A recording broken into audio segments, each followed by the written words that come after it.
Midsommar is directed by Ari Aster, the same director of Hereditary, and stars Florence Pugh and Ryan Reynolds as a couple who travel with a group of friends to Sweden to visit their friend's rural hometown for its fabled Midsummer Festival. But what begins as a happy and peaceful retreat soon devolves into an increasingly violent and bizarre competition at the hands of a pagan cult. Now, this is a movie that sort of piqued my interest back in 2019 when it first got released. However, it never actually released here in theaters where I live. At least not in my area. This film, along with I still have pretty fond memories of that because that was like the first year I started on YouTube, and I really wanted to review those movies, but they weren't showing anywhere near where I lived. But whatever. Here we are, the fourth movie in my Halloween 2021 horror binge watch, whatever you want to call it, right? Where I watch and review a lot of movies that I didn't get the chance to watch or had the balls to watch. And in this one, we talk about Midsommar. I'm still thinking about Hereditary. Midsommar, we're talking about Midsommar, a highly disturbing story about a group of cultists called the Haga and their seemingly twisted traditions. Yeah, I think this has to be the most horrifying horror movie that I've seen in this series so far. So this movie is essentially about a group of friends who want to go to this place for their college assignment or whatever, not really knowing what they were actually getting themselves into. Man, I thought the previous movies were slow. This one was much slower. There are portions of this movie with a lot of conversation, just talking and explaining, which I honestly didn't mind, but I know a lot of people might feel like they kind of drag it out a lot, but the conversations did feel very natural, It's college students. There's sometimes arguments, there's sometimes awkward conversations, which I liked how natural it all felt. But just know that going in, there's going to be a lot of talking in the early stages. I mean, this movie is around, 147 minutes long or something like that? And that's just the theatrical release. There's also the director's cut, which released a little bit later and provides more detail that is around 171 minutes long. Now, Midsommar is a very beautiful and well shot movie, and I actually enjoyed it a lot because similar to the other movies I reviewed, it's a mystery horror, but this one worked pretty darn well for me because sure, it was ambiguous. You were left in the dark in the beginning. When they arrive in the Midsummer event in Sweden, it really gives you a sense of a paradise at first, some luscious greenlands, calming music, almost a bit hypnotic in a way. But then, bit by bit, the more you learn about the place, the more you realize that not all is as it seems, and everything unravels itself, but not in an incredibly confusing way either. It's clear enough that you can make sense of most things that happen on your own, but ambiguous in a way that you feel the need to find out more after. But this movie is definitely not for the faint-hearted. It's disturbing in a way, with these cultists and their stupid traditions, and some imagery might shock some people. That's why I guess this film kind of got some negative reviews here and there.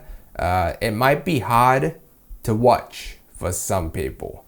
There's most prominently this one scene which I wouldn't say is extremely graphic, but graphic in its intent. And some might say disturbing, but for me it was also kind of amusing in a way as well.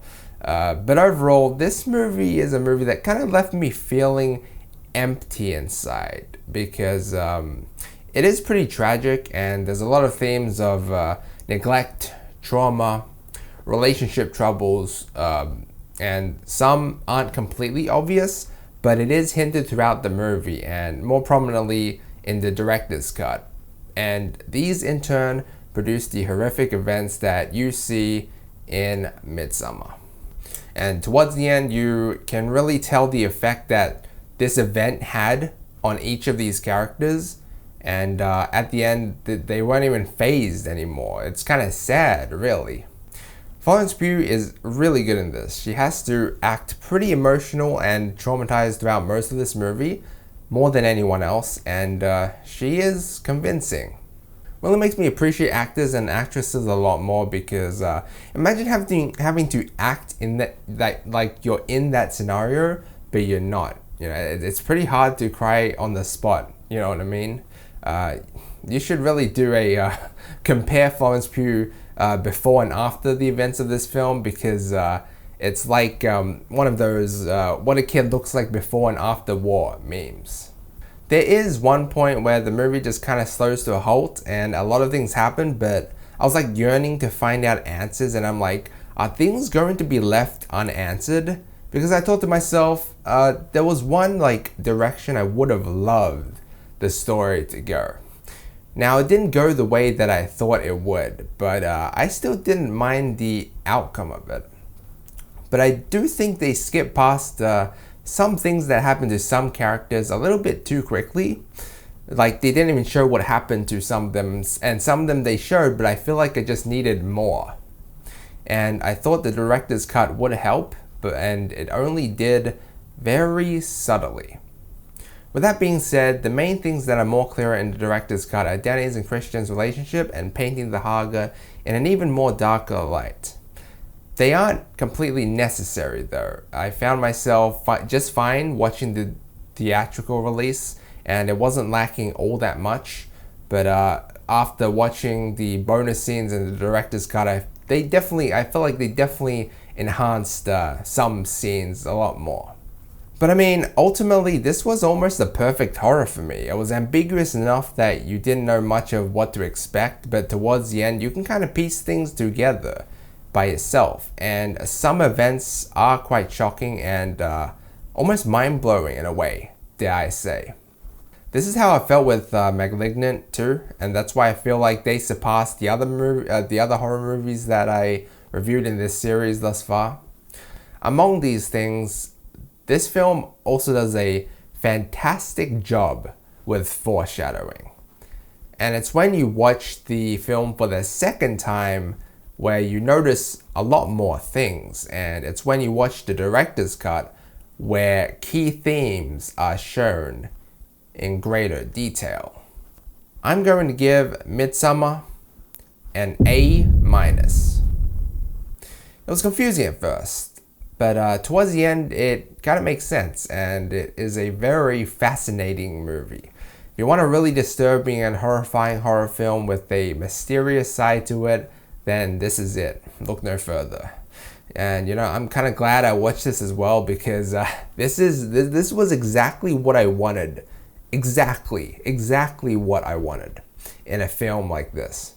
Sure, some things don't make sense or they don't elaborate too much, but you can kind of make sense on your own, and because these are familiar themes, you know. We've seen these all time and time again, and we've heard things like these, you know, cults, witchcraft, folk tales and beliefs, and things go wrong, they drug you, and you know, they have their own beliefs, yada yada yada. But anyway, guys, thank you so much for watching. Let me know what you think down below. Like and sub if you enjoyed, and as always, feel free to check out any of my previous videos. Until next time.